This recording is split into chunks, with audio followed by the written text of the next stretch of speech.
Aujourd'hui, si l'on se souvient de la date du 10 mai 1933 et des flammes qui ont consumé à Berlin les livres de Magnus Hirschfeld, ce n'est pas seulement pour évoquer un épisode tragique du passé. Je pense que c'est surtout pour s'interroger sur ce que serait aujourd'hui un autodafé.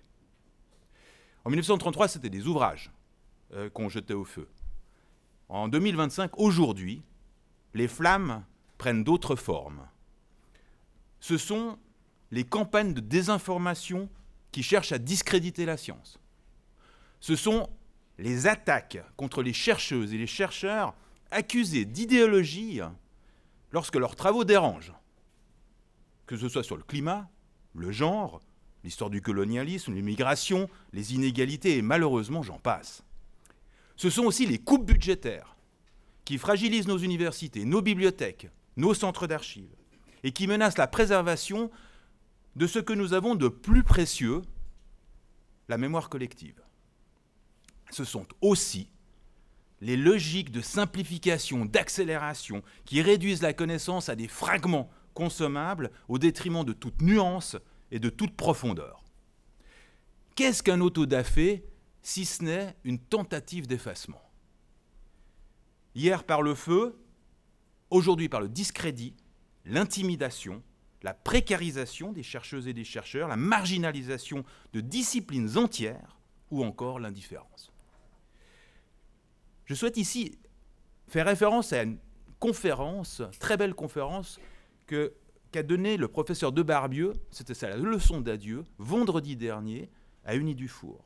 Professeur Debarbieu, ancien doyen de la faculté des sciences de la société, chercheur en sociologie politique et culturelle, spécialiste en aménagement du territoire, a rappelé la pensée de Patrick Geddes, qui était un biologiste, sociologue, urbaniste écossais du début du siècle passé, et qui avait fait une série de conférences sur les savoirs civiques. Et Patrick Geddes montrait comment le savoir partagé permet de faire évoluer la ville, subie, la ville géographique, vers la ville choisie, la ville qui est construite par ses citoyens. Et Patrick Geddes insistait sur le rôle de ce qu'il appelle le cloître, qui est un foyer de réflexion et de recherche, qui rend justement cette transformation de la ville subie à la ville choisie, qui rend cette transformation possible. Nos universités, nos bibliothèques, nos centres d'archives sont précisément ces cloîtres ouverts sur le monde, où l'on interprète le savoir et où on le rend disponible à la société. Ce savoir qui permet l'émancipation. Nos universités, nos bibliothèques, nos centres d'archives sont des lieux où la diversité des savoirs converge, se rencontre, où les citoyens trouvent les outils pour comprendre et penser le monde. Et c'est cela qui est en jeu à chaque fois que le savoir est menacé, la capacité d'une société à penser librement et à s'émanciper. Alors, aujourd'hui, qu'est-ce que ça veut dire plus jamais ça? Ça signifie défendre la liberté académique, protéger les lieux de mémoire, les rendre vivants. Cela signifie soutenir les chercheuses et les chercheurs lorsqu'ils sont contestés, non pas pour la rigueur de leur travail, mais parce qu'ils dérangent. Cela signifie affirmer que l'université n'est pas un sanctuaire fermé sur lui-même, mais un espace de dialogue avec la cité. Magnus Hirschfeld croyait en la valeur libératrice de la connaissance. Ses livres ont brûlé, mais son nom est resté. C'est à nous aujourd'hui de faire en sorte que les nouvelles formes d'autodafé, censure, intimidation, disqualification, oubli, que ces nouvelles formes ne trouvent pas de terrain fertile. Je souhaite, Monsieur le maire, vous remercier chaleureusement pour votre présence ce soir. Elle est importante pour nous. Je souhaite remercier également toutes celles et ceux qui font vivre ces lieux de savoir, ces lieux de mémoire, ces lieux de partage, car c'est de leur vitalité que dépend notre capacité à résister aux effacements et à construire la société de demain. Je vous souhaite une très belle soirée.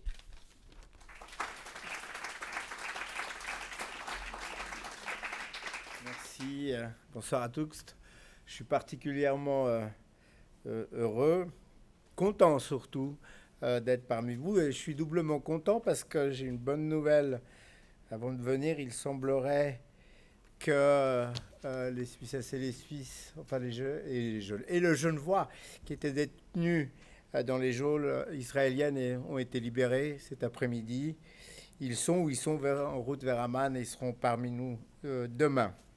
Je suis aussi très content d'ouvrir ce moment, cette nouvelle édition du mois de l'histoire LGBTIQ+. Comme vous le savez, depuis 2019, la ville de Genève et ses partenaires célèbrent chaque mois d'octobre cette histoire commune qui est faite de lutte, qui est faite de beaucoup de courage, de créativité, et qui a profondément marqué notre territoire et qui continue encore aujourd'hui de nourrir notre présent.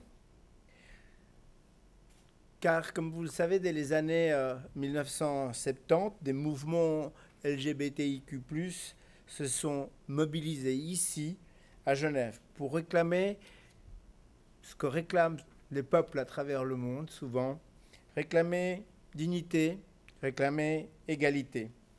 Ils ont contribué ainsi à faire de notre ville une pionnière dans la défense des droits humains et dans le combat contre les discriminations. Et donc, je voudrais profiter de ce moment pour rendre hommage à toutes ces personnes, figures connues ou anonymes, qui individuellement ou collectivement ont porté ces combats dans des conditions extrêmement difficiles et qui continuent encore aujourd'hui de les porter. C'est grâce à elles que Genève est aujourd'hui une ville un peu plus ouverte, un peu plus juste et certainement beaucoup plus inclusive. Mais comme nous le savons, et cela, vous venez de le dire, Monsieur le secrétaire général, la mémoire, elle reste fragile. Et la mémoire cuir reste particulièrement fragile. Trop souvent, d'abord, elle a été invisibilisée, parfois violemment effacée. Elle peine encore aujourd'hui à trouver la reconnaissance et les moyens nécessaires à sa préservation. Pourtant, elle est essentielle. Essentielle non seulement pour comprendre notre histoire commune, mais aussi pour rappeler que les personnes LGBTIQ+, ont toujours existé, contrairement à ce que pensent certains, que c'est une mode.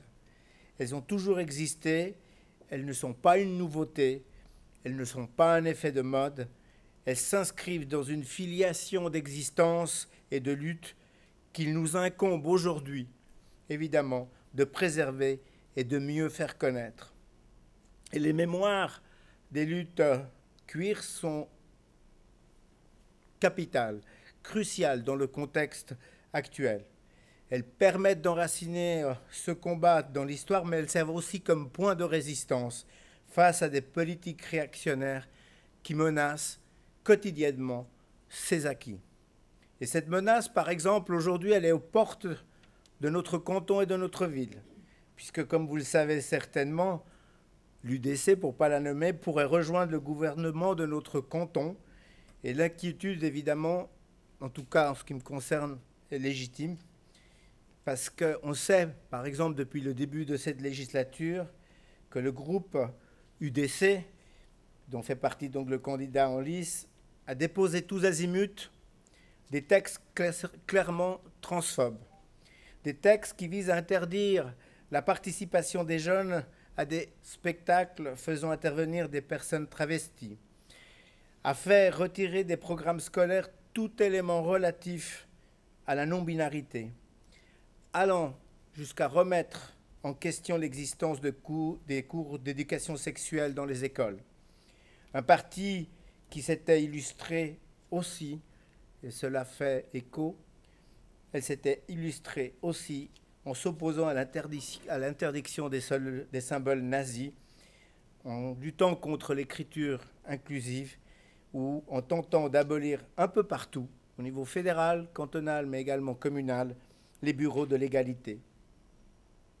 Et donc, à ce titre, je suis particulièrement heureux que l'édition de cette année 2025 soit placée sous le signe d'un hommage au docteur Magnus Hirschfeld, fervent adversaire du paragraphe 175 du Code pénal allemand qui criminalisait l'homosexualité.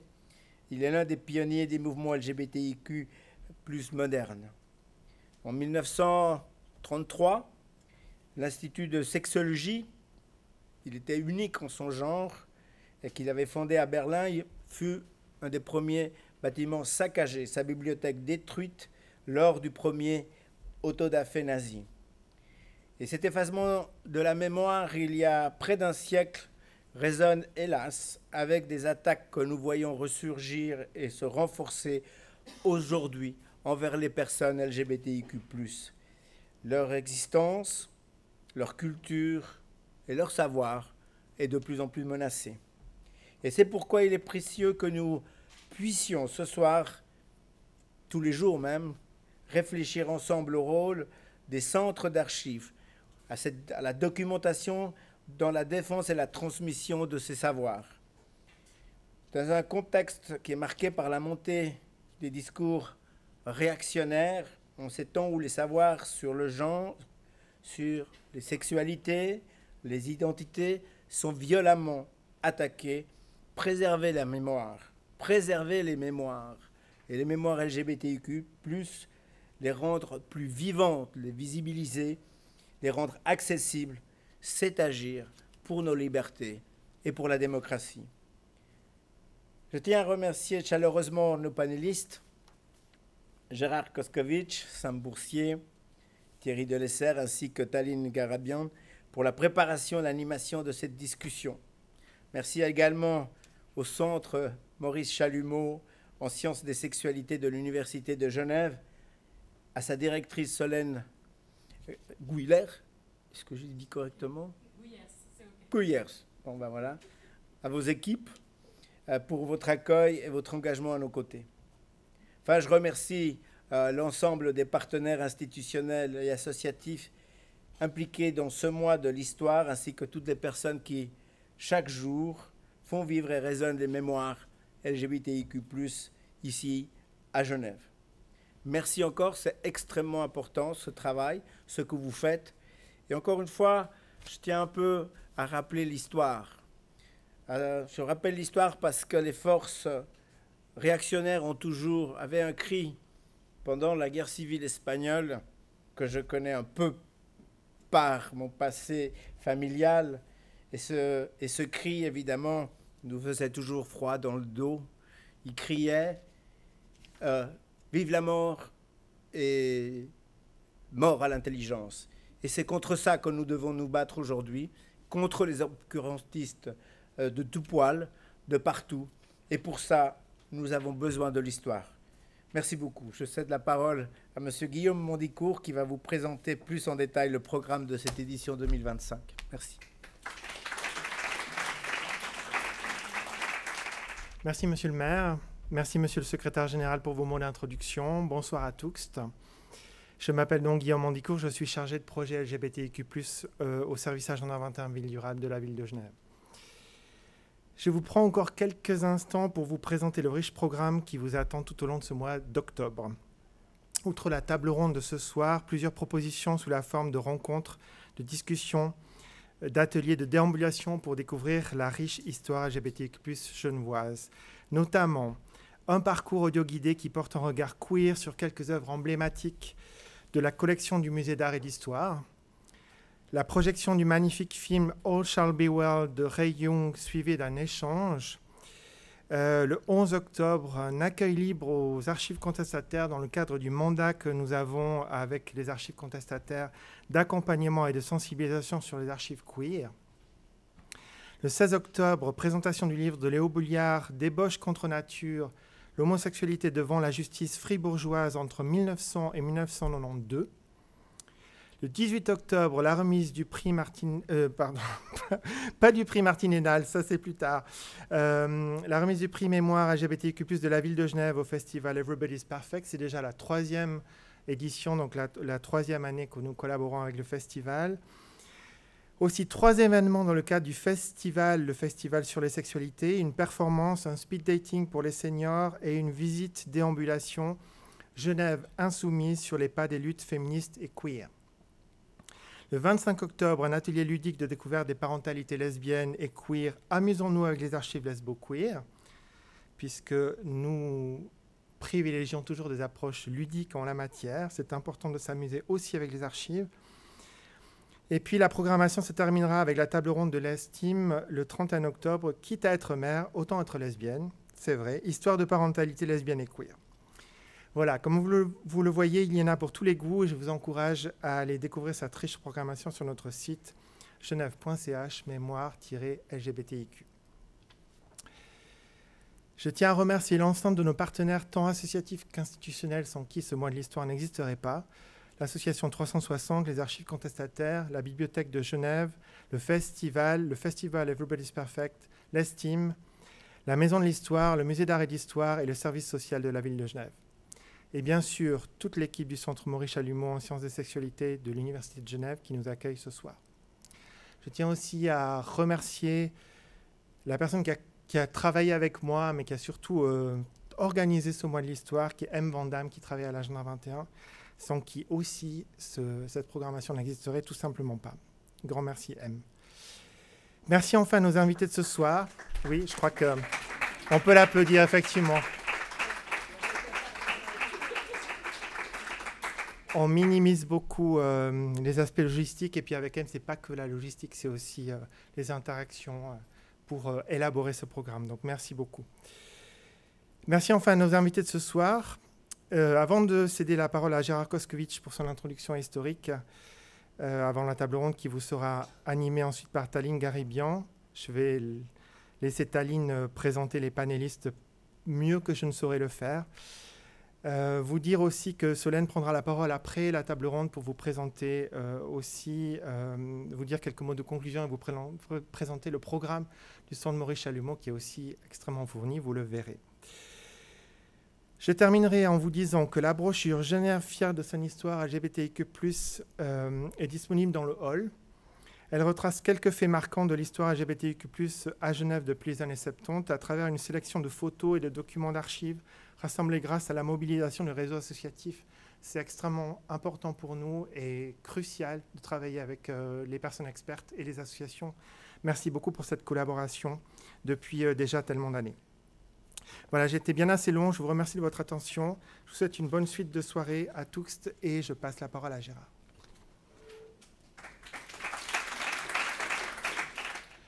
Merci à Monsieur le maire, Monsieur le secrétaire, tout le monde d'être venu ce soir. En mai de cette année, nous avons commémoré plusieurs dates qui évoquent le souvenir du Dr Magnus Hirschfeld. L'histoire de ce pionnier encore trop méconnu du mouvement LGBTQI+, nous offre des parallèles frappants avec la période sombre que nous traversons actuellement dans plusieurs pays. Le 14 mai dernier marquait le 90e anniversaire, 90 anniversaire donc, de la mort de Hirschfeld en exil en France en 1935. Et ce même jour était le 157e anniversaire de sa naissance en Allemagne en 1868. Le 15 mai marquait le 128e anniversaire de la création du Comité scientifique et humanitaire, la première association au monde à revendiquer l'émancipation homosexuelle. Hirschfeld en était cofondateur. De plus, le 6 mai, nous avons commémoré le 92e anniversaire de la destruction de l'Institut de sciences sexuelles, qui fut créé par Hirschfeld en 1919. Un centre de renommée mondiale pour la santé, la recherche, l'édition et l'éducation ayant à voir avec la sexualité et le genre, l'Institut fut parmi les premières cibles du régime nazi qui avait pris le pouvoir que 3 mois auparavant. Un groupe d'étudiants liés aux SA saccagea la bibliothèque, les archives et le musée de l'Institut le 6 mai 1933 et 4 jours plus tard, une partie de ces fonds fut jetée aux flammes lors d'un immense auto-da-fé à Berlin. Prochaine diapo. C'est où ça? Oui, je vois. Ah oui, c'est ça. OK, merci. Bon, ce soir, en focalisant sur Hirschfeld et son histoire, je présenterai un aperçu du sort de la production des savoirs LGBTQI+, et notamment la production des savoirs historiques queer et trans en Allemagne pendant une période de liberté grandissante suivie par la répression fasciste. Je retracerai l'importance d'Hirschfeld et de son travail. Ensuite, j'expliquerai pourquoi l'Institut des sciences sexuelles fut détruit par les nazis et comment l'histoire d'Hirschfeld et ses collègues échappa à l'oubli. Pour terminer, j'évoquerai les échos de cette période qu'on entend actuellement aux États-Unis, mon pays d'origine. Le Comité scientifique et humanitaire et l'Institut des sciences sexuelles constituaient les premières organisations au monde consacrées en grande partie à la production des savoirs sur ce que nous appellerions aujourd'hui les personnes LGBTQI+. Le travail de Magnus Hirschfeld en tant que médecin, chercheur, auteur et militant pendant plus de 4 décennies revenait constamment à un postulat principal. L'orientation sexuelle et l'identité de genre sont des manifestations d'un continuum au sein duquel l'homosexualité et les expressions de genre non conformes à la norme binaire existent naturellement. Hirschfeld cherchait à faire progresser ce postulat par l'élaboration des nouvelles formes de savoir, la mise en place de nouveaux réseaux scientifiques et la création de nouveaux publics qui partageraient ces savoirs comme base l'estime de soi, de la formation d'une vie communautaire et de la transformation de manière positive de la société en général.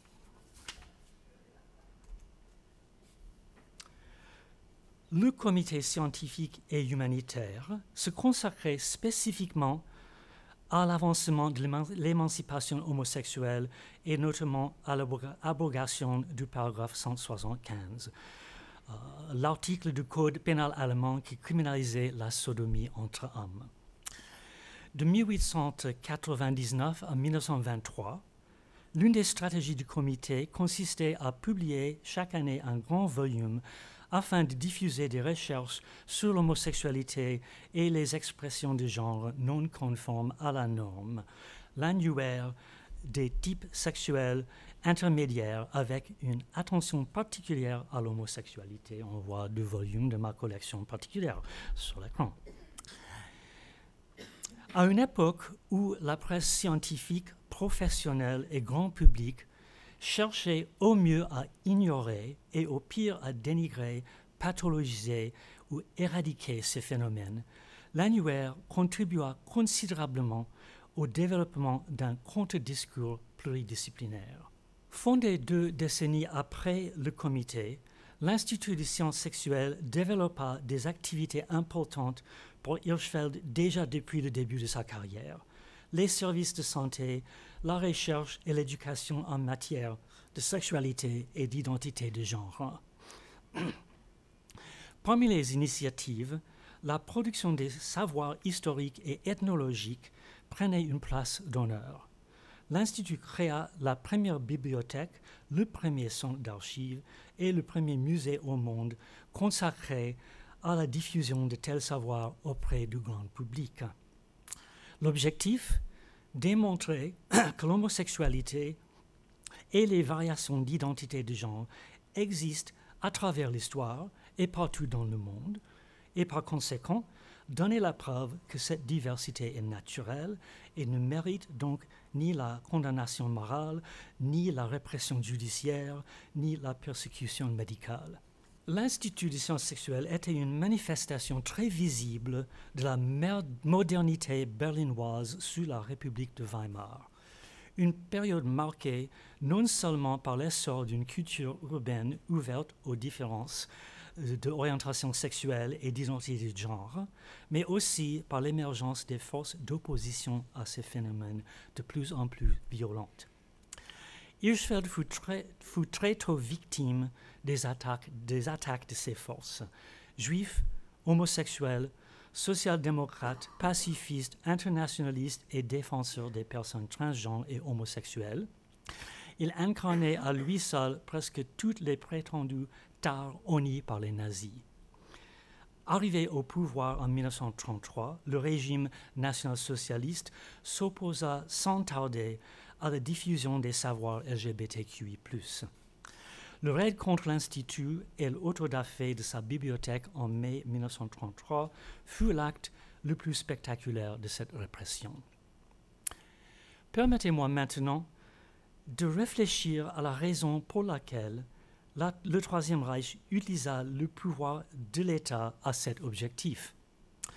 Paradoxalement, la destruction de l'œuvre d'Hirschfeld démontre que les nazis eux-mêmes reconnaissaient que la diffusion des savoirs alternatifs sur les personnes queer et trans était un moyen efficace de promouvoir le respect pour la diversité des sexualités et des identités de genre.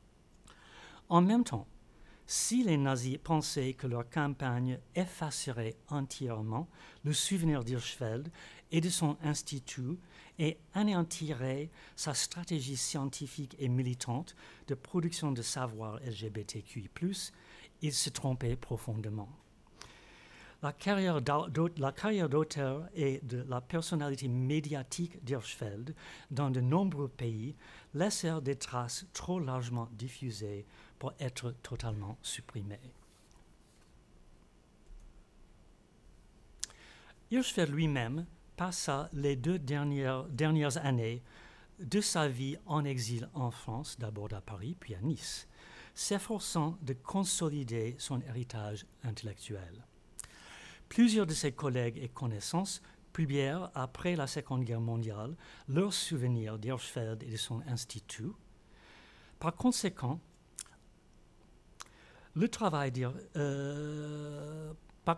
les mouvements LGBTQI+, fondés à partir des années 50, redécouvrirent au fur et à mesure le travail d'Hirschfeld. Notamment, nombre d'entre nous qui participent à la création de centres d'archives, de bibliothèques et de musées queer et trans depuis les années 70 prennent la réparation de la perte de l'Institut des sciences sexuelles comme l'une de nos motivations.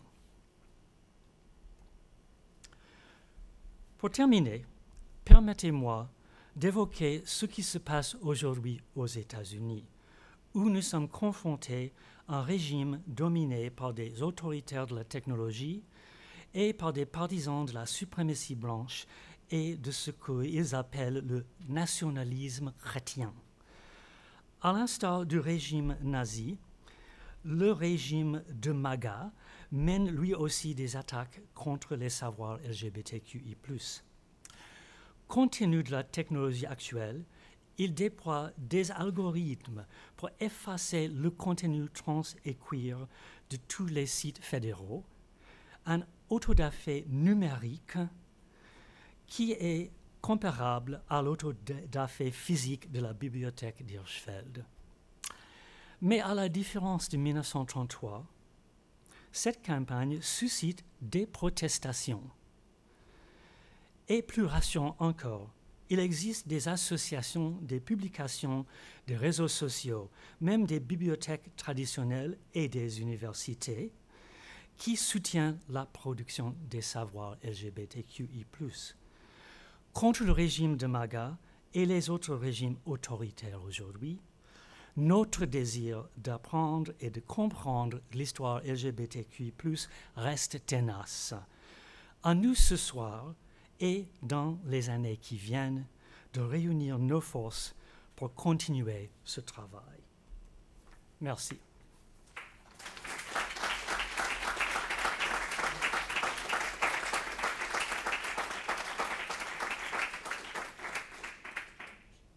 Merci beaucoup Gérard et pour prolonger ces réflexions, plutôt cet apport et ce cadrage historique, j'ai le plaisir d'accueillir autour de cette table, en plus de Gérard, donc, qui est l'un des membres fondateurs de la GLBT Historical Society, qui est aussi archiviste, historien, curateur, spécialiste de l'histoire LGBTIQ+, et queer.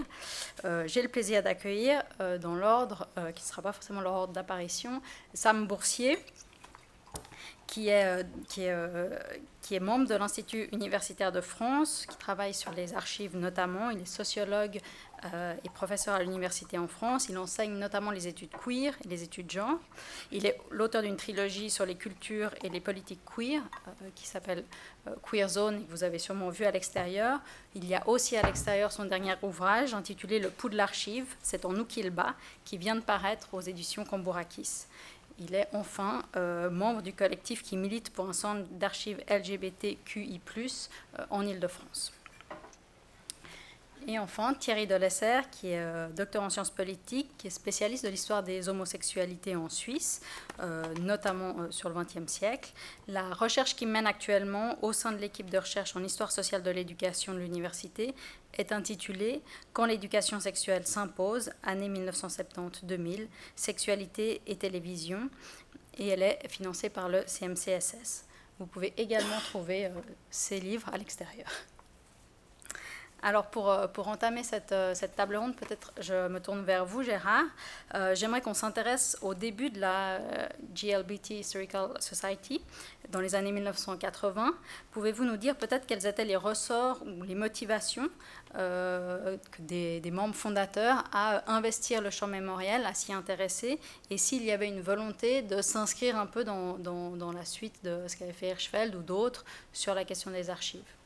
Oui, merci Taline.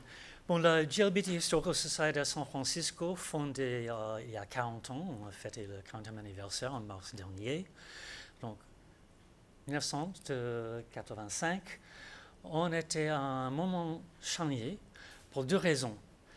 San Francisco était la ville où se trouvaient les deux grandes associations nationales homophiles, comme on les appelait, aux années 50, la Mattachine Society et les Daughters of Bilitis, les hommes, les femmes.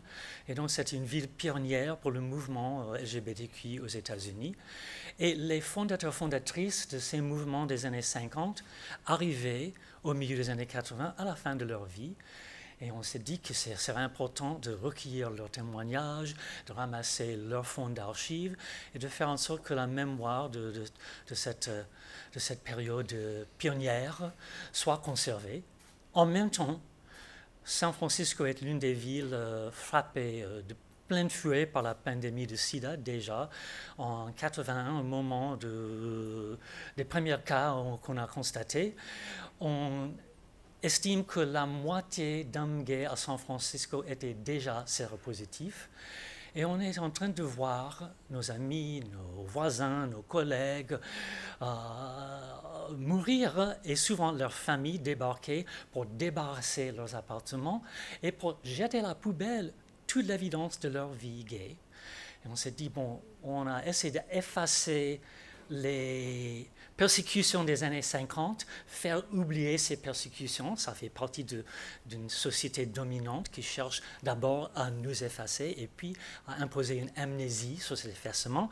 Et on s'est constaté que c'était en train de se reproduire avec la pandémie de sida. Donc c'était important de ramasser la documentation historique et la documentation actuelle. Et oui, certainement, parmi les membres fondateurs de la Historical Society, il y avait pas mal de gens qui étaient déjà au courant de l'histoire de Hirschfeld et son institut. Et globalement, ce mouvement qui a commencé aux années 70 de créer les centres d'archives LGBTQI+, s'inspirait de cette histoire pour dire que ce serait important un peu de réparer cette perte.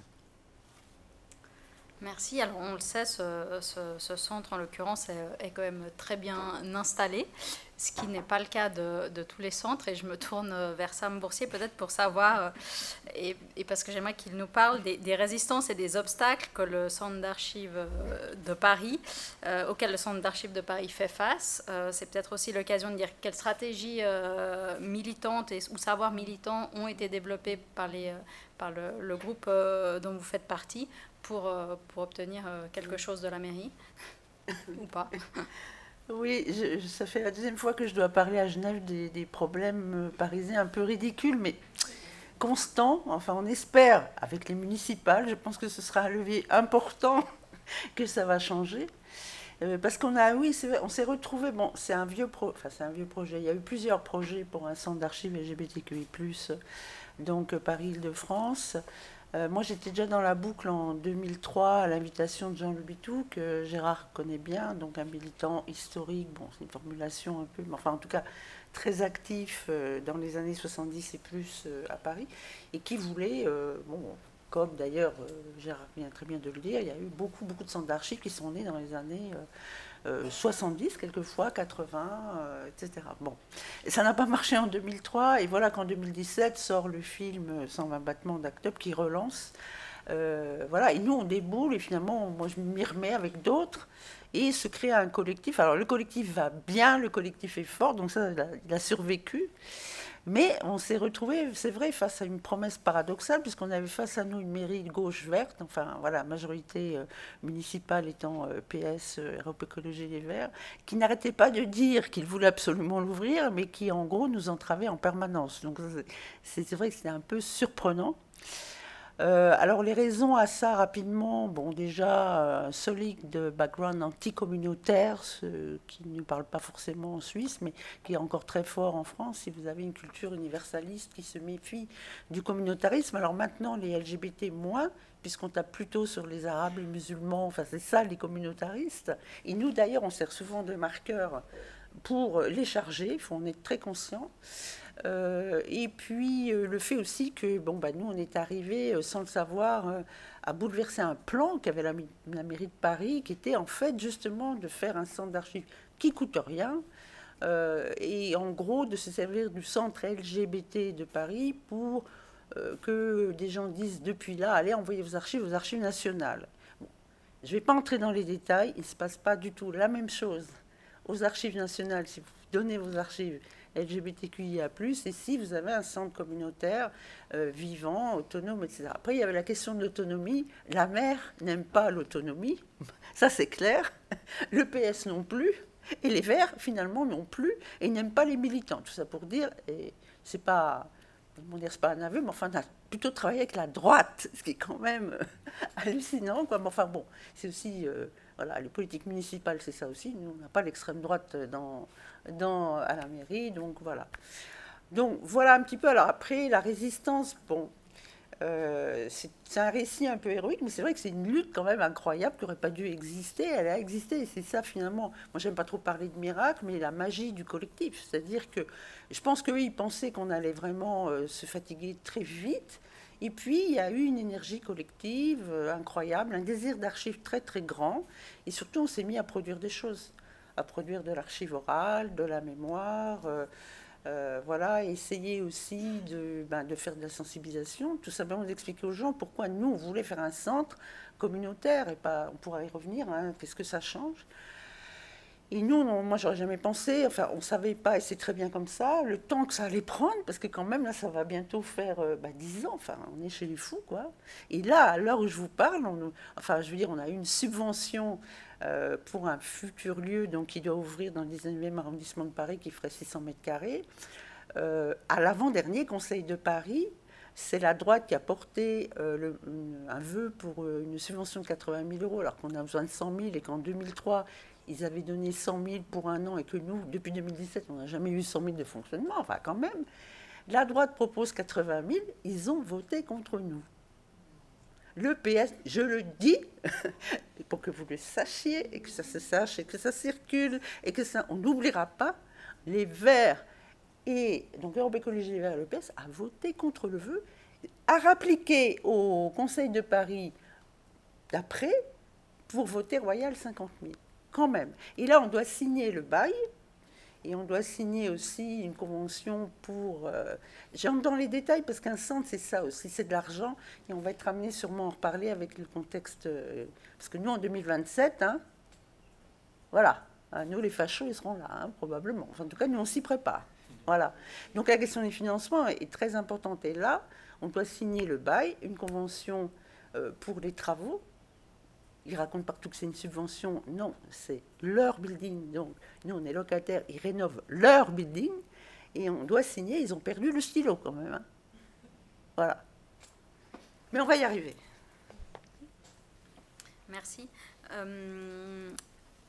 Peut-être pour poursuivre, Thierry, je voulais vous demander de faire peut-être plus un éclairage historique et notamment sur le contexte suisse, puisque Gérard nous a parlé de ce qui s'est passé en Allemagne.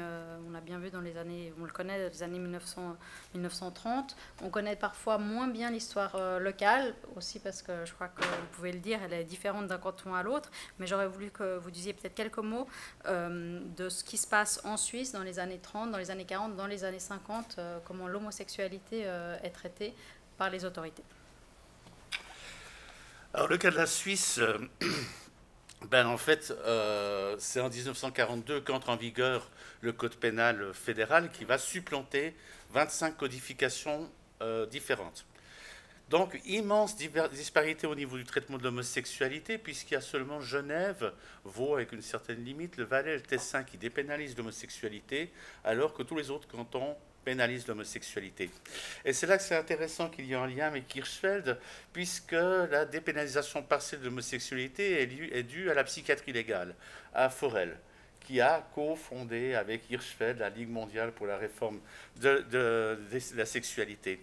Hirschfeld qui a une figure assez paradoxale, donc Hirschfeld défend la naturalité de l'homosexualité. Ça fait hérisser les poils de Forel. Hein. Lui, c'est le tenant de la dégénérescence, de la transmission de la tare homosexuelle. Lui, l'idée, c'est plutôt que les homosexuels restent entre eux, copulent entre eux et ne transmettent surtout pas la tare, parce que c'est bien connu, les homosexuels sont issus d'homosexuels, les hétérosexuels sont totalement absents dans le processus de fabrication des enfants. On apprend ça dans certaines cours d'éducation sexuelle alternative, dirais-je. Je plaisante, bien sûr.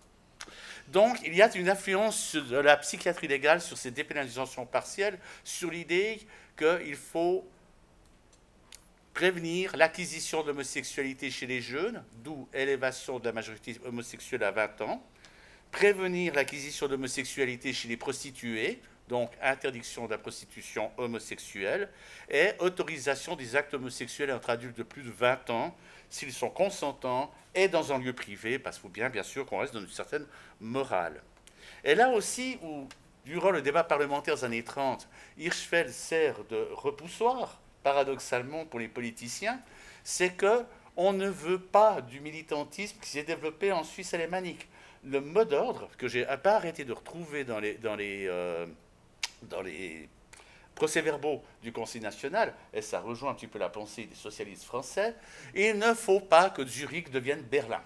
Parce que Berlin, ce n'est pas seulement l'institut sexuel, c'est l'Eldorado, c'est la principale boîte opinion publique où toute l'Europe, l'intelligence européenne, va s'amuser. Et c'est aussi l'Eldorado qui est un des tout premiers lieux qui est fermé par les nazis.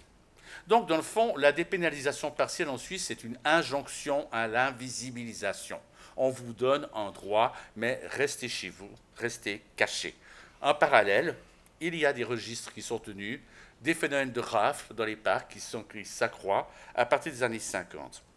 Et un aspect qui est assez intéressant, si on se remet sur ce paradoxe d'une Suisse subitement, entre guillemets, libérale en 1942, c'est que le code pénal militaire, lui, par contre, entré en vigueur en 1928, punit l'homosexualité dans tous les cas. Elle la considère même de manière extensive, puisque même un effleurement ou un attouchement est considéré comme un acte homosexuel consommé.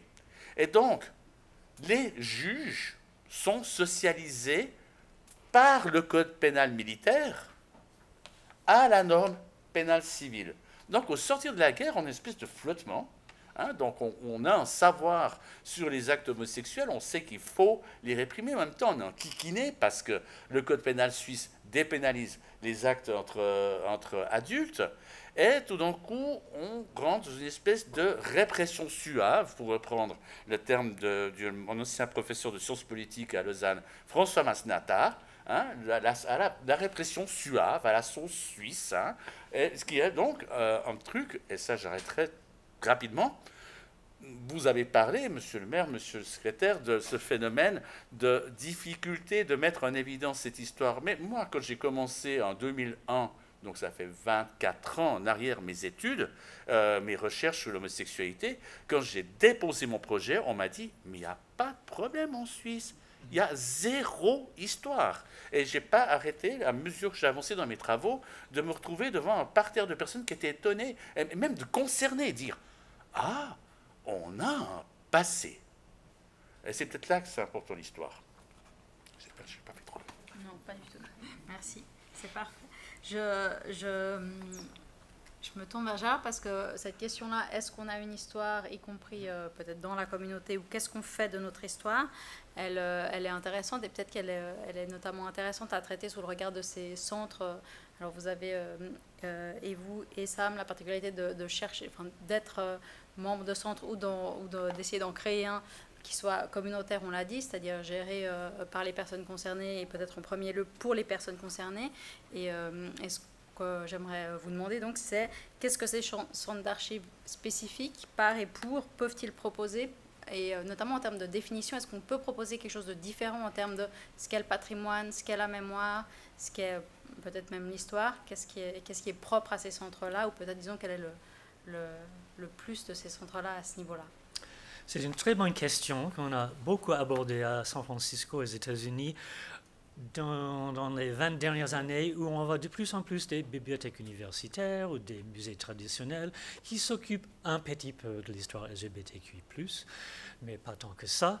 Et l'important pour les centres communautaires, il y a plusieurs fonctionnements au sein de ces centres qu'on ne peut pas reproduire dans les centres patrimoniaux, pour utiliser le mot, notamment parce que on est dans notre communauté, on est les personnes concernées, on a les réseaux informels vers les personnes âgées, vers les personnes cachées.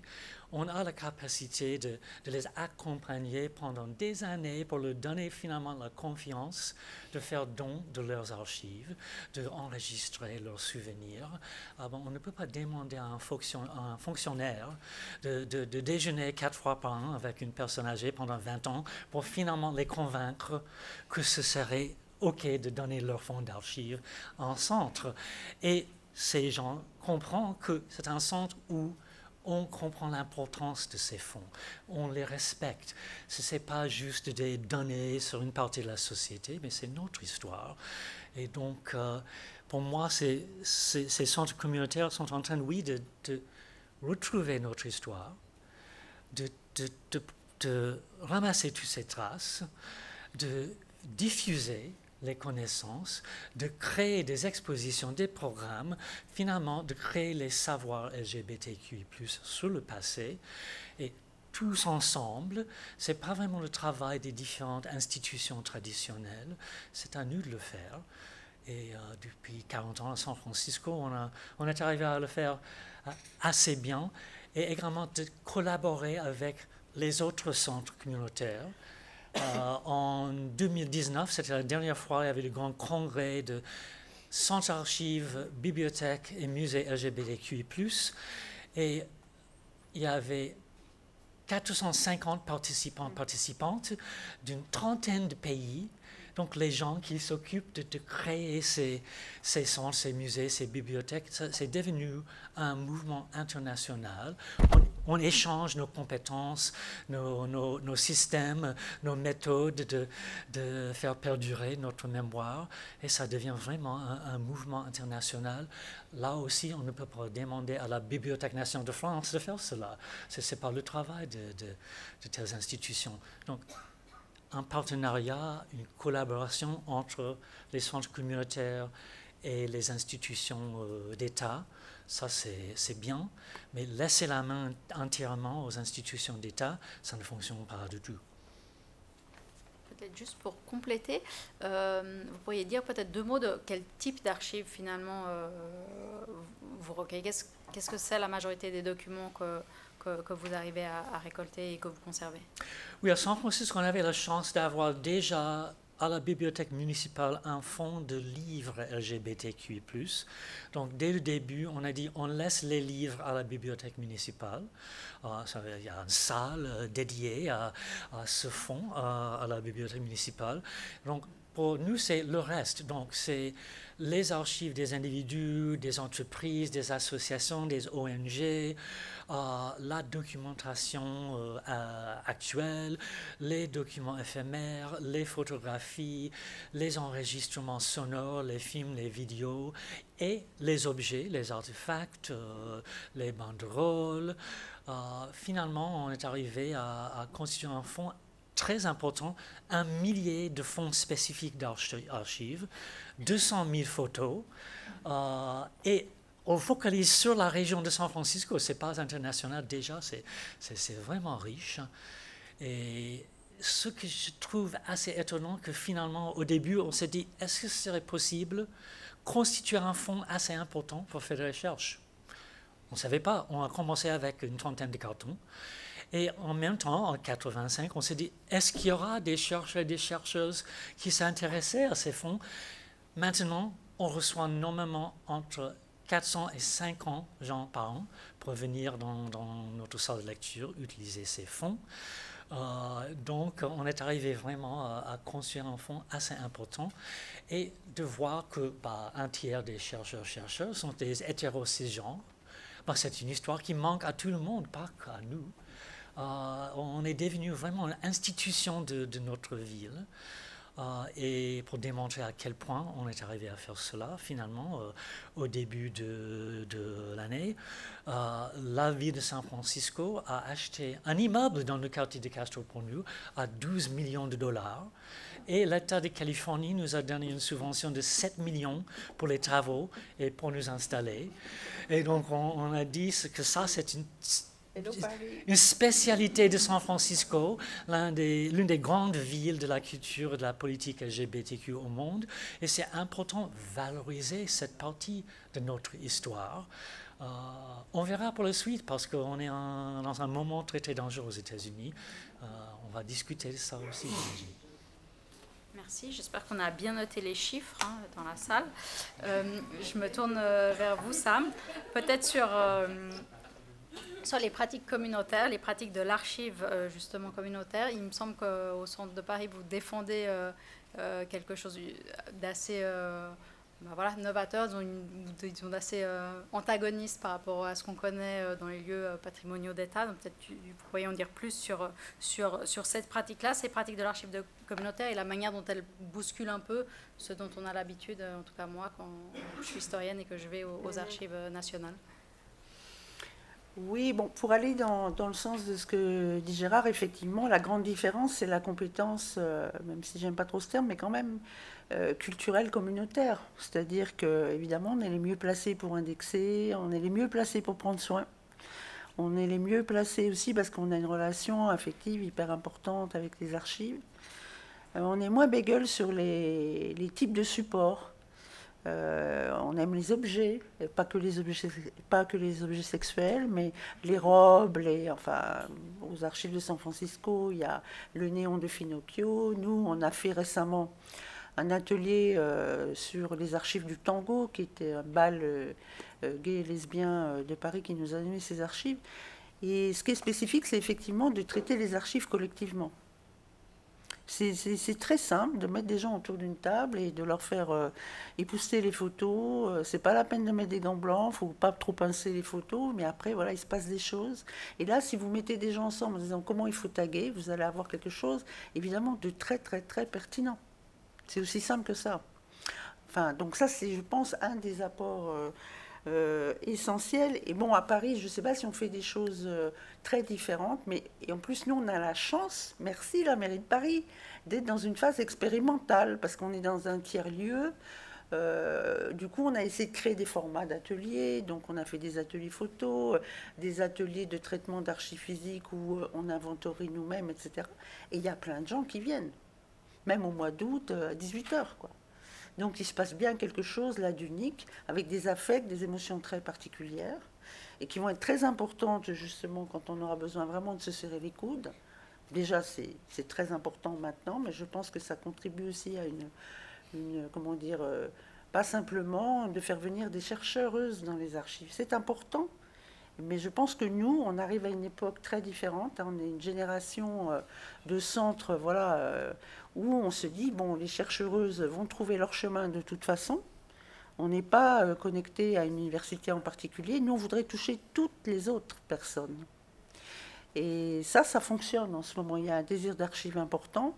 Bon, évidemment, il y a les gens qui viennent pour faire des films, des documentaires, ou de la recherche personnelle, de la construction personnelle. Ça, c'est peut-être la recherche avec un petit R pour certaines personnes, mais c'est quand même là que peuvent se construire les subjectivités, transmettre les scénarios de lutte, etc.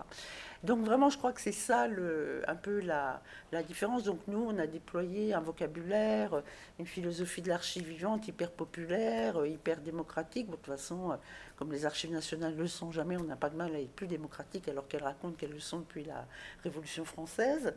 Et donc on développe, voilà, mais avec les personnes, en fonction de leurs besoins, des pratiques. On est aussi un centre culturel. C'est-à-dire qu'on programme à partir des fonds. Et c'est comme ça qu'on les fait connaître, c'est comme ça qu'on les fait circuler, c'est comme ça que des personnes pensent, bah oui, les archives, ça me concerne aussi. Et aussi, on a développé l'archive orale. C'est-à-dire que, classiquement, en fait, l'archive, bon, au 19e siècle, les archivistes et les historiens, c'était un couple un peu qui disait, bon, voilà, les choses arrivent, nous, on ne touche pas, mais bien sûr qu'ils touchent, bien sûr qu'ils font du corpus. Et nous, on a une vision très performative de l'archive et de la production d'archives. Ce qui nous a sauvés de la mairie de Paris, c'est qu'on a commencé, enfin, des oppositions, on va dire, inattendues, c'est qu'on a produit de l'archive. On a fait de l'archive orale, et on n'avait pas beaucoup de sous, puis ils ne voulaient pas nous en donner. Bon, on n'a pas que la mairie de Paris comme financeur par ailleurs, mais on a pu le faire, parce que tout le monde peut le faire. Demain, vous venez au centre d'archives, en une après-midi, vous apprenez à faire le son, vous apprenez à faire la vidéo, à monter, à faire un podcast, à faire circuler l'archive. Vous pouvez aussi la traiter. Donc tout le monde devient archivactrice, en fait. Donc là, vraiment, je pense que c'est un déplacement intéressant par rapport à toute la capacité d'agir, l'empowerment, appelons-le comme on veut, que peut produire paradoxalement les archives. Parce que moi, franchement, les archives, je n'avais pas du tout cette vision-là. Hein. Moi, j'ai été élevée acculturée à l'archive, c'est pour les historiens. Alors les historiens, c'est très bien, surtout en ce moment, quand on voit que les techno-néolibéraux autoritaires fascistes là, de chez vous, mais aussi en Argentine, mais aussi au Brésil et dans pas mal de pays d'Europe, l'histoire, ils n'en veulent pas. Hein, la rivière à Gaza, c'est ça quand même. C'est fou, quoi. Zéro histoire. Donc l'histoire, c'est très important, mais en même temps, la discipline de l'histoire, c'est une petite partie de ce qu'on peut faire avec l'archive. Ça, c'est important. Et pas parce qu'il y a la sociologie ou l'anthropologie. Non. Il faut sortir un peu aussi les archives d'une vision assez disciplinaire, assez élitiste, assez académique. Parce que des savoirs, on en produit une foultitude. Tu parlais des savoirs dans ta conférence. Vous parlez de créativité, monsieur le maire. Mais de fait, nous, on fait de la mémoire, on invente des rituels, donc, je ne sais pas, moi, pour célébrer quelque chose ou pour deuiller dans l'espace public. Donc, c'est dans des centres comme ça que ça va se faire. Mais c'est comme ça que ça se fait aussi. Nous, on a beaucoup, au début, on allait voir des centres qui existaient à Paris. On a beaucoup travaillé avec le centre des cultures, enfin, la maison des cultures yiddish. Et en fait, on est très proche de... Moi, j'étais en Argentine il y a quelque temps et j'ai visité beaucoup de centres de la mémoire fédérale avec les disparus, etc. Et quand je parle avec les gens qui dirigent ces centres, on est beaucoup plus proche, en fait, de cette idée aussi de construire une mémoire collective, vivante, et qui est beaucoup plus ample que l'histoire. Parce que les historiens, et j'en terminerai là-dessus, certains, pas tous, pas vous, mais c'est vrai qu'ils s'excitent beaucoup, par exemple, sur la périodisation. En France, vous n'avez pas d'archives orales, ils s'en foutent. Ils n'en font pas. Dans les pays anglo-saxons, c'est très développé. En France, c'est... Non. Oui, mais après, quand les historiens en France se sont occupés de qu'est-ce qu'on pouvait mettre dans la loi réparation, ils ont périodisé, ils ont oublié les réparations collectives. Or, les réparations collectives dans une réparation, c'est de l'argent qui peut aller dans les centres d'archives ou dans des lieux culturels LGBTQI+, et qu'on peut opposer aussi quand on a un régime autoritaire. Donc, vous voyez, il faut tout le monde dans les centres d'archives et tout le monde peut y venir. Merci.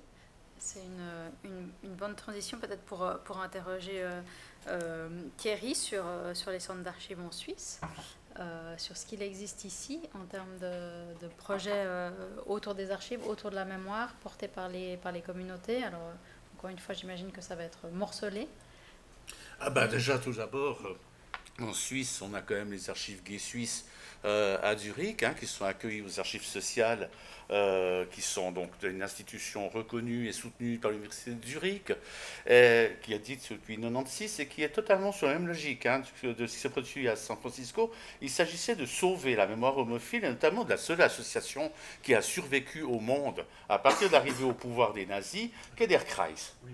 Hein, le Der Kreis, la Suisse, a accueilli l'unique association au monde qui a été à l'origine des renouveaux homophiles. Malheureusement, nous sommes en Suisse et en plus on est à Genève.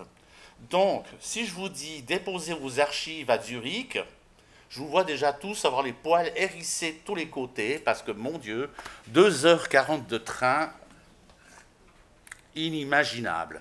Et pourtant, c'est bien là que se trouve un problème. Parce que, ok, à Genève, vous avez les archives contestataires. Alors, j'espère qu'il y a cette logique d'archives communautaristes. Je sais que l'estime est allée très loin dans cette logique de produire des nouvelles formes d'archives et des nouvelles formes d'histoire que je salue énormément. Nous, à Lausanne, on est vraiment dans un processus embryonnaire parce qu'avec mon collègue Léo Bruyard, qui va aussi faire partie des personnes qui vont intervenir durant ce mois, nous sommes maintenant très concrètement sur les archives du tout début de l'association Voguer Vos Cuirs. Donc, à sortir des cartons poussiéreux dans une armoire à moitié effondrée, dans un grenier, en se demandant où c'est que les mettre, avec des gens en face qui disent « Ouais, mais c'est tellement pénible de prendre le train pour la Zurich, autant les mettre aux archives cantonales. » Mais les archives cantonales, c'est comme les archives nationales. Ou départementales. Ils n'en ont rien à fiche. Hein? Ils n'ont pas le temps. Ils n'ont pas le temps, c'est mis dans un coin, c'est à peine répertorié, et surtout, c'est un certain danger politique. Parce que si vous changez de directeur des archives et qu'il est peu ou prou regardant par rapport à l'accès aux archives, elles sont peut-être même pas détruites, hein, mais elles sont mises aux enfers des archives. Et je l'ai vécu à Lausanne, avec le précédent directeur des archives cantonales. Quand j'ai voulu accéder à certains dossiers de justice qui étaient déposés, je me suis retrouvé avec un archiviste derrière moi à surveiller que je ne relevais pas le nom de famille des gens. Hein. Déjà, dans un premier temps, il m'a dit « Débauche contre nature, c'est pas l'homosexualité ». Là, je lui ai dit « Monsieur, je vous aurais pu écrire 3 livres sur la question, vous viendrez me dire qu'est-ce que c'est que la débauche contre nature ». Donc, fâché, il est parti dans ses dossiers. Puis après, il est revenu et m'a dit « Ah, vous avez raison. Ah bah tiens, c'est étonnant. Un historien a raison. C'est encore un truc. Hein, voilà. Donc, ce processus de mémorisation est en cours. On a, comme d'habitude, ce fameux décalage entre la Suisse romande et la Suisse alémanique. Hein, on a toujours environ 15 ans de retard sur ces questions-là par rapport à Zurich. Et donc, c'est dans l'état de recherche. Personnellement, je vais continuer à militer auprès, en tout cas, du comité de Voguer pour que les archives que nous avons pu ressortir avec Léo fassent le voyage à Zurich et je paierai s'il faut moi-même la poste pour être sûr que ce soit sauvegardé dans un centre pérenne qui justement bénéficie d'un soutien institutionnel et chapeauté par une association, et je pense que tu la connais, Gérard, tu connais très certainement les Schulenarchives, parce qu'ils sont en effet très actifs aussi dans ce processus, et éviter le risque que ça part dans des archives cantonales. Bon, il n'y a pas le sujet qui peut déborder aux archives cantonales à Lausanne, mais un fort coup de bise peut peut-être emporter le toit. Hein. Voilà. Merci. Mais peut-être vous voulez dire juste 2 mots de ce processus à Lausanne quand même. Il y a des choses encore à ajouter sur ce qui se passe ou sur la dynamique. C'est une dynamique qui est en cours, c'est-à-dire qu'il y a à la fois déjà trouver où se trouvent les archives par rapport aux associations. Et ça, c'est déjà tout un travail de conviction Là, pour Voguer, c'est fait. Pour l'association lesbienne L'Estime, ben, je tâche de les contacter pour qu'elles aient aussi conscience de leurs archives. Je pense qu'elles doivent avoir des archives plus extraordinaires puisqu'elles n'ont jamais changé de local. Donc très certainement qu'il y a tout un fonds d'archives très important. C'est pas l'Estime. Ah pardon, Lilith. Désolé, je vais me faire tuer. Non, je suis désolé, Lilith.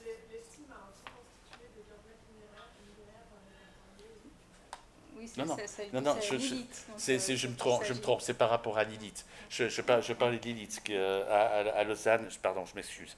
Et comment dire, il y a maintenant tout un phénomène de recueil des témoignages qui est en train de se faire, notamment avec Notre Histoire de la télévision suisse romande, qui est en cours, mais ça a débuté quoi plus ou moins en février de cette année.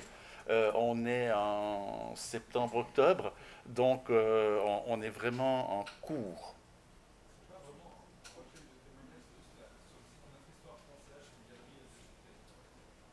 Voilà. Comme dit Daniel, vient préciser, c'est donc une galerie de recueil de témoignages sur le portail Notre Histoire. Merci. Peut-être une dernière question vraiment rapidement avant qu'on passe aux autres questions du public. Donc il y aura encore l'occasion de vous exprimer. Juste chacun dire 2 mots de ce que vous pensez de la vague réactionnaire actuelle, de son implication sur les communautés et leur mémoire et ce travail d'archives donc, que vous êtes en train de mener ou d'histoire que vous êtes en train de mener chacun dans vos collectifs ou groupes. Comme je disais, pour le travail d'Hirschfeld et son institut, le fait qu'aux États-Unis, le régime de MAGA s'attaquait tout de suite à l'histoire LGBTQI, mais 3 semaines après l'arrivée de Trump à la Maison-Blanche, l'État a vandalisé le site internet du monument de Stonewall, tenu par le service des parcs nationaux. Et puis après, on a supprimé le grand rapport de 30 chapitres, 1200 pages, édité en 2016 par le service des parcs nationaux sur l'histoire LGBTQI aux États-Unis, dont j'étais l'un des contributeurs. Donc, 3 semaines après l'arrivée de Trump à la Maison-Blanche, ça démontre que nous avons raison de dire que redécouvrir notre histoire, devenir propriétaire de nos mémoires, diffuser ses connaissances et ses savoirs, faire en sorte que tout le monde reconnaît que notre histoire fait partie de l'histoire de la société en général. En fait, ça marche. Ça fait en sorte que les gens nous rendent un certain respect, qu'on a un sentiment d'appartenance dans notre société. Et donc, les fachos cherchent à nous effacer du présent, de l'avenir. Et pour commencer, il faut nous effacer du passé et faire en sorte qu'on disparaisse du souvenir de nos sociétés. Donc, ça démontre qu'on a raison. Et ça me donne l'inspiration de continuer ce travail. Oui, si on nous attaque, c'est désagréable, mais ça démontre la valeur de notre travail. Moi, je vais être très concret, puisqu'on réfléchit vraiment à ce qui pourrait arriver en France en 2027. Donc on anticipe, nous, si on a un État fasciste, moi je dis fasciste, je n'ai pas besoin de dire international réactionnaire, ils sont fascistes. Si le RN arrive au pouvoir, voilà, c'est un État fasciste. Nous, on a quand même les 3/4 de nos subventions, même si dès le début, on a une stratégie de financement privé, parce qu'il se pourrait que ce soit les financements privés qui nous aident à nous en sortir. Parce que là, si on perd la sub qu'on a du ministère de la Culture et de la DILCRA, donc qui est l'organisme en charge de lutte contre les discriminations au niveau national, on perd les 3/4 de notre... On perd 40 plus 30, 70 000 €. Donc voilà. Alors là, il se trouve qu'il y a les municipales, donc on a réfléchi à ce qu'on pouvait, à un agenda qu'on pouvait aussi partager avec d'autres, que ce soit des centres d'archives ou des centres LGBT ou des librairies. Et donc c'est toujours utile dans les moments autoritaires. Vous savez que le droit est quand même, moi qui suis très critique des droits par ailleurs, c'est quand même une boîte à outils importante. Donc là, on est en train d'articuler quelque chose au niveau des droits culturels que vous autres Suisses Vous connaissez sans doute mieux que ce qui se dit là-dessus en France, puisque c'est quand même à Fribourg, à l'université de Fribourg, avec Meyerbeer, que toute cette histoire a commencé au niveau des droits culturels. Et donc, c'est important de pouvoir dire que les droits culturels LGBTQI+ ne sont pas respectés, alors pour le coup au niveau municipal, mais au niveau, on pourrait dire au niveau national aussi, en France, que c'est des droits qui sont négligés par rapport aux droits qui vont sur les discrits. Alors, je ne dis pas qu'il ne faut pas y aller, je dis que ça fait un autre répertoire à cultiver. Et très concrètement, nous, notre demande par rapport à la municipalité, par rapport aux régions, par rapport à la métropole, c'est de dire vous allez jouer un rôle essentiel. Parce que si l'État devient fasciste, il va falloir que la résistance s'organise au niveau justement, bon, je ne sais pas si c'est intermédiaire, mais enfin ce genre de niveau-là, au niveau des collectivités territoriales. Donc dès maintenant, on demande des garanties par rapport à la sanctuarisation, c'est-à-dire ce que ça veut dire des centres d'archives, mais aussi enfin, tous les lieux culturels, et plus, moi je ne fais pas trop de différence entre le social et le culturel par ailleurs, LGBTQI+, ça pose des problèmes justement.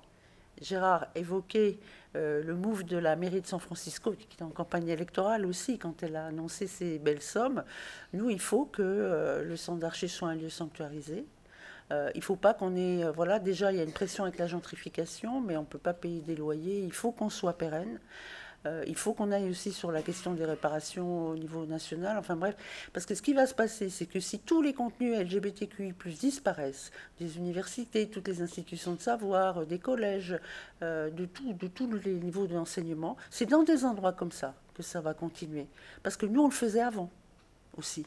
Ça, oui, généalogiquement, on vient de là. Donc, voilà, nous, voilà un petit peu comment on voit les choses. Alors, c'est pas très drôle, mais en même temps, il faut vraiment anticiper maintenant. Il va y avoir des budgets bancals, il va y avoir de la répression. Il y en a ailleurs. On parle avec des collègues en Argentine. Je peux vous dire qu'en Argentine, la première chose qu'a fait Milei en arrivant au pouvoir, c'est de virer les archivistes des archives nationales. Des archives nationales. Et en France, des fois, quand on parle avec les archives nationales et qu'on leur dit, mais voyez ce qui se passe avec le numérique, le digital, s'il y a un État, ils n'ont pas l'air d'être, ils pensent qu'ils sont une institution imperméable. Bon, nous, on ne pense pas que c'est ça qui va se passer, on n'est pas une institution, mais on se prépare dès maintenant à être des lieux de résistance, parce que c'est bien ça qu'il faudra mettre en place.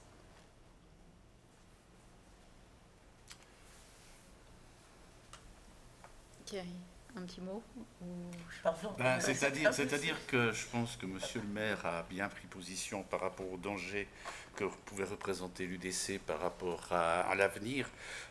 C'est vrai qu'en tant qu'historien, je ne peux pas vraiment me prononcer. Je dirais tout simplement que l'histoire permet de se souvenir que les acquis sont vraiment fragiles.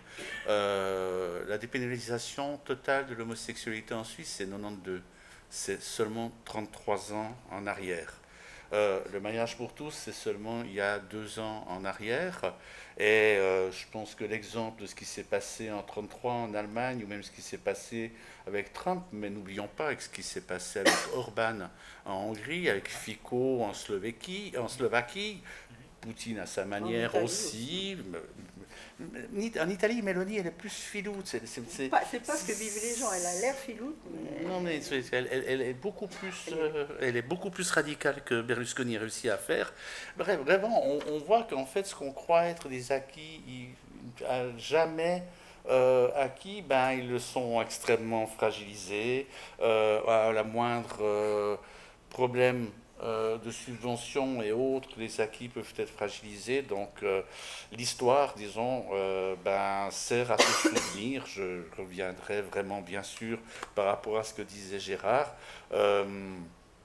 Hirschfeld, mon Dieu, qu'est-ce qu'on l'a oublié et qu'il était important de le redécouvrir. C'est l'effacement d'Hirschfeld par les nazis, mais en plus par l'occupant américain de la RFA après la Deuxième Guerre mondiale, a été tel qu'on a vraiment redécouvert Hirschfeld seulement dans les années 70, grâce aux historiens allemands et grâce justement aux travaux des historiens américains.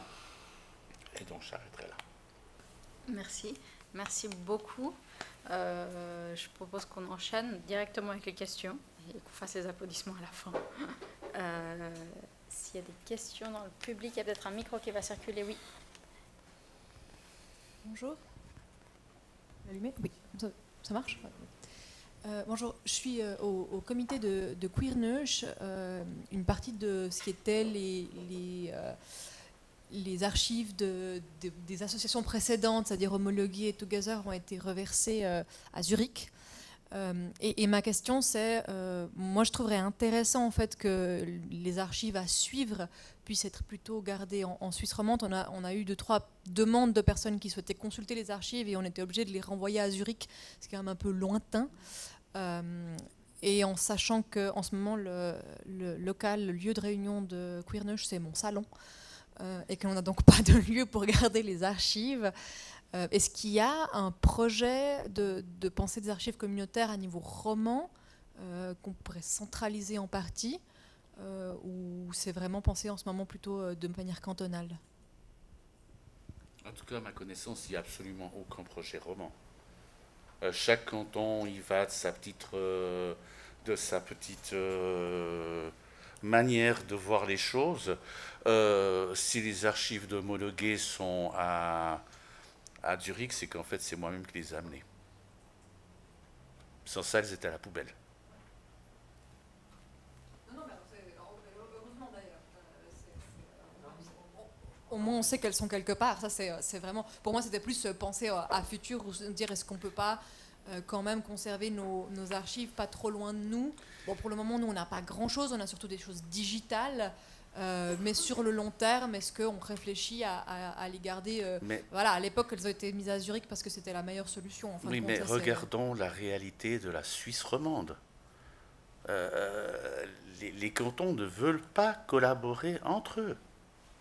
C'est une réalité, mais ce n'est pas seulement par rapport à nous, la minorité LGBTQI, c'est par rapport à plein d'autres secteurs de la société, notamment quand ça touche les questions de diversité et de genre. Si vous pensez par exemple au mouvement féministe, hein, il n'y a pas un centre unique d'archives par rapport au mouvement féministe et au mouvement femme.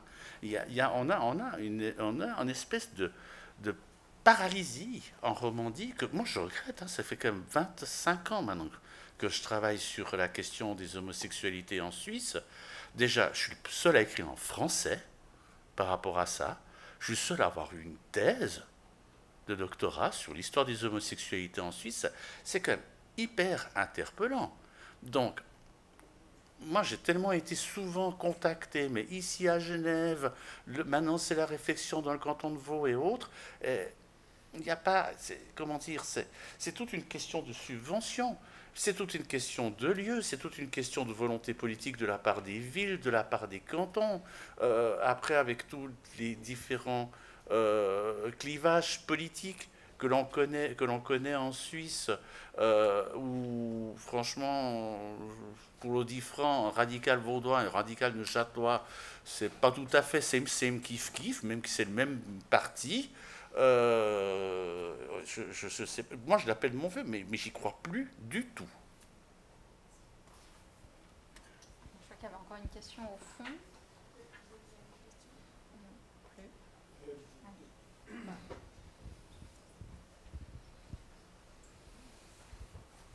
Juste dire un mot sur la situation en Suisse romande. Donc, moi, je suis archiviste aux archives contestataires, donc on n'a effectivement pas un centre communautaire tel que ça a été décrit par les intervenants, mais pour autant, on pratique la conservation des archives des mouvements sociaux. Moi, par ailleurs, les archives sociales suisses à Zurich qui conservent la collection des Schulenarchives ne sont pas non plus un centre communautaire, à tel point qu'elles conservent aussi les archives de James Schwarzenbach, par exemple. Oui, tout à fait. C'est un centre très ouvert en termes de mouvements sociaux. Elles ont une mission nationale au titre de l'article 15 de la loi sur l'éducation, la recherche et l'innovation. Et moi, je serais moins défaitiste par rapport à la possibilité de quelque chose qui existe en Suisse romande. Effectivement, il faut peut-être réfléchir moins à des formes très centralisées qu'à du travail en réseau. Et en tout cas, il me semble que, en tout cas pour nous, la municipalité demeure un partenaire et il faut poursuivre ce travail-là plutôt que baisser les bras, quoi. Voilà. C'était donc pas vraiment une question, en fait. C'est une note encourageante. Il y a une réaction. Ouais. Moi, je peux rien dire sur la situation suisse, que je méconnais totalement. Après, bon, nous, on a décrit, oui, des centres communautaires, en plus, qui jouent un peu le rôle, voire qui font un peu la performance de l'institution. En France, il y a environ, je sais pas, une trentaine d'initiatives de périmètres très, très différents en ce moment, sur les archives, des archives trans, des archives lesbiennes, un bibliobus dans la campagne, etc. Peut-être rappeler que on peut toujours faire de l'archive et que les centres d'archives autonomes sont très... Enfin, autonomes au sens où, par exemple, vous avez des centres d'archives qui ne vont pas d'ailleurs prendre la dénomination de centre, mais des initiatives d'archives où il y a, je ne sais pas, voilà, un positionnement anticapitaliste, anti-subvention, qu'elle soit privée ou publique, etc. Pour autant, ils font des choses extrêmement intéressantes.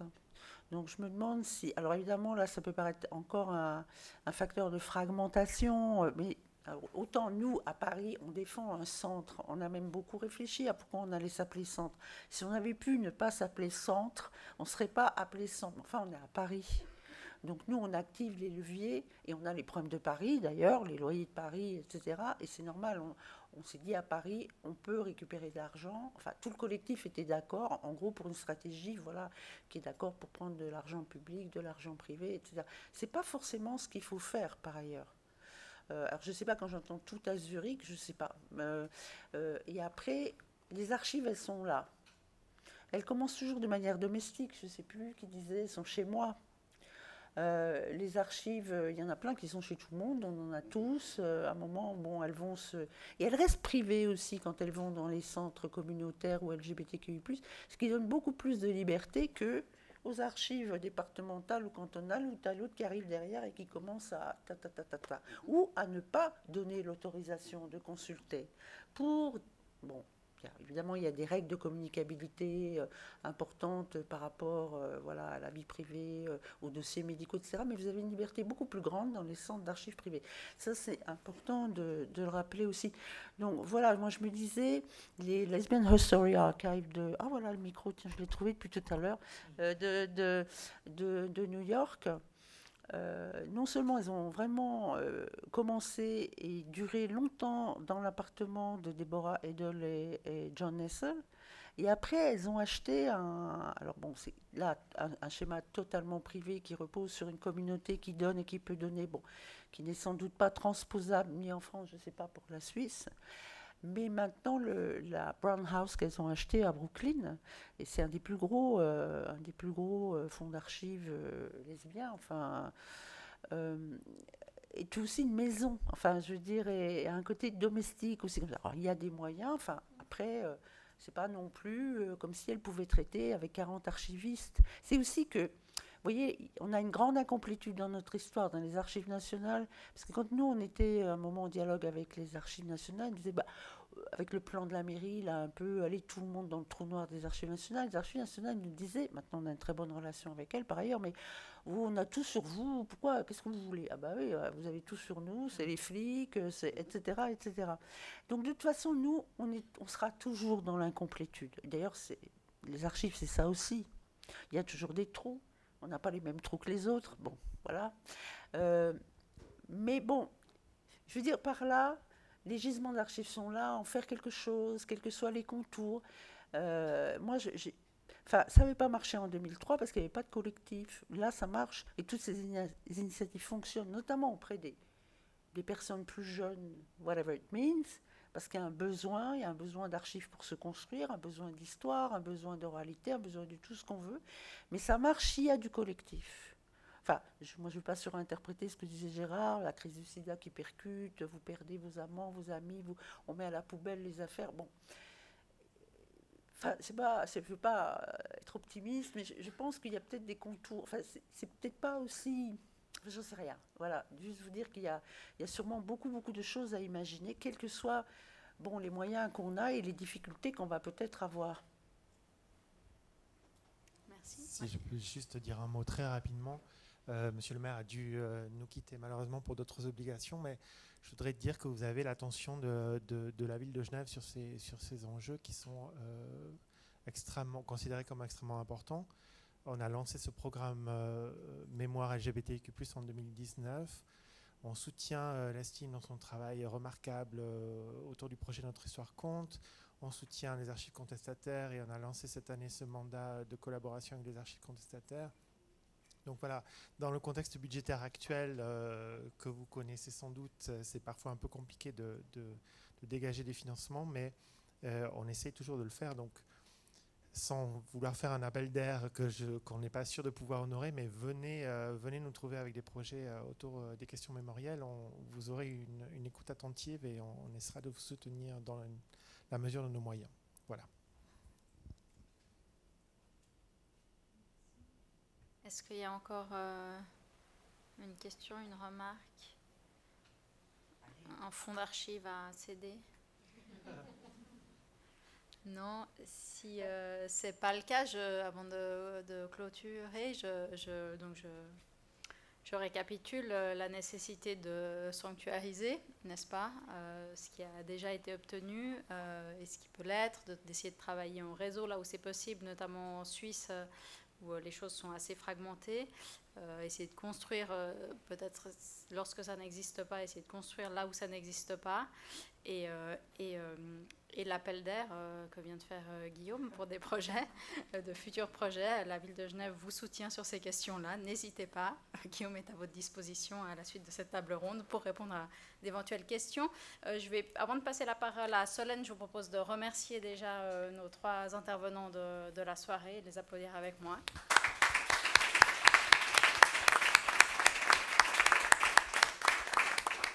Merci, pardon, je me rends compte que j'ai oublié une chose. J'en ai parlé très rapidement dans mon introduction, mais le 11 octobre, vous avez cet accueil libre. Il y en aura encore un deuxième à l'Estime d'ici la fin de l'année. C'est vraiment un moment de connaissance de ce que sont les archives, de réflexion. On vient avec ces archives ou pas. Donc vraiment, si vous avez des questions sur comment préserver les archives, comment les valoriser, vous pouvez vous tourner vers les archives contestataires ou vers l'Estime pour vraiment entamer un dialogue, quel que soit votre niveau de réflexion autour des questions mémorielles. Donc faites-le et alimentez aussi la discussion. Voilà, merci, pardon. Un mot très rapide pour mettre fin à ce moment de manière provisoire. Alors, je tiens vraiment à remercier l'ensemble des intervenants, notre modératrice, les échanges nourris avec le public, Monsieur le maire Alfonso Gomez, ainsi que Monsieur Didier Rabou, notre secrétaire général. Un immense merci pour votre présence qui nous honore. Et donc, on est vraiment ravis au CMCSS aussi que ces échanges aient lieu, qui activent finalement nos vigilances collectives sur la nécessité aussi de s'organiser collectivement pour faire face à ces tentatives, vous l'avez dit, d'effacement, de production de l'ignorance, de production de violence aussi qui nous attendent, auxquelles on est en train de faire face. Et donc, vous dire que le CMCSS organise également au mois de novembre, lorsque vous aurez passé le mois d'octobre et son très riche programme, vraiment magnifique programme organisé par les villes de Genève, c'est l'affiche que vous voyez avec le cœur. Alors pourquoi un cœur? Pour fêter les 5 ans du Centre Maurice Chalumeau en sciences des sexualités. Alors vous voyez, il y a le mot résistance, parce que notre cycle d'événements qui aura lieu de la mi à la fin novembre s'appelle « Travailler sur les sexualités en 2025, savoir, médiation et résistance », puisqu'il nous semble important finalement de penser ce à quoi on est en train de faire face en l'insérant dans une réflexion aussi historique épaisse. Donc comment résister à ce qu'il se produit, c'est-à-dire conjointement les luttes, les attaques qui sont faites contre les sciences et plus largement contre les savoirs dont vous avez parlé, qui peuvent arriver de partout, les savoirs communautaires qui sont produits donc dans les universités, mais aussi en dehors. Comment on peut penser conjointement ces attaques avec celles qui sont faites contre les personnes assignées femmes, contre les personnes LGBTIQ+, contre les personnes racisées. Donc comment on peut penser ensemble ces attaques, comment elles font système. Et c'est cela finalement que va permettre d'interroger notre cycle d'événements qui prend diverses formes, des tables rondes, des conférences, des discussions, un laboratoire critique. Donc je vous laisserai découvrir ce riche programme en sortant. Nos affiches sont sorties aujourd'hui grâce à Pauline Gex, que je remercie, et toute l'équipe du CMCSS qui est vraiment au travail sur cet événement. Nous allons maintenant pouvoir partager un apéritif offert par la ville de Genève. Comme vous le savez, on vous l'a dit tout à l'heure, le centre Maurice Chalumeau est ouvert. Les collections donc, sont encore accessibles grâce à nos bibliothécaires qui peuvent vous dire coucou, voilà, et qui sont là pour vous accompagner si vous voulez faire une ultime visite. Mais on m'a demandé de vraiment vous rendre, que tout le monde soit attentif au fait qu'il ne faut pas amener de la nourriture ou des boissons à l'intérieur, puisque vous savez que c'est des collections patrimoniales, et puis qu'on est là justement pour prêter attention à toutes ces archives. Ce n'est pas des archives, c'est un centre pour notre part, et une collection. Donc, s'il vous plaît, prenez l'apéritif et on continue les échanges informels dans le hall. Et puis, si vous voulez vous rendre encore pour visiter une dernière fois, vous avez la possibilité. Et nous tenons également à remercier la librairie Fahrenheit qui est avec nous et qui vous propose à la vente différents ouvrages qui font directement écho, finalement, aux discussions qui ont pris part aujourd'hui. Et voilà, encore un grand merci à tout le monde d'être monté jusqu'au Centre Maurice Chalumeau en sciences des sexualités. On est vraiment ravis d'avoir pu vous accueillir. Et maintenant, place à un moment un petit peu festif. Merci.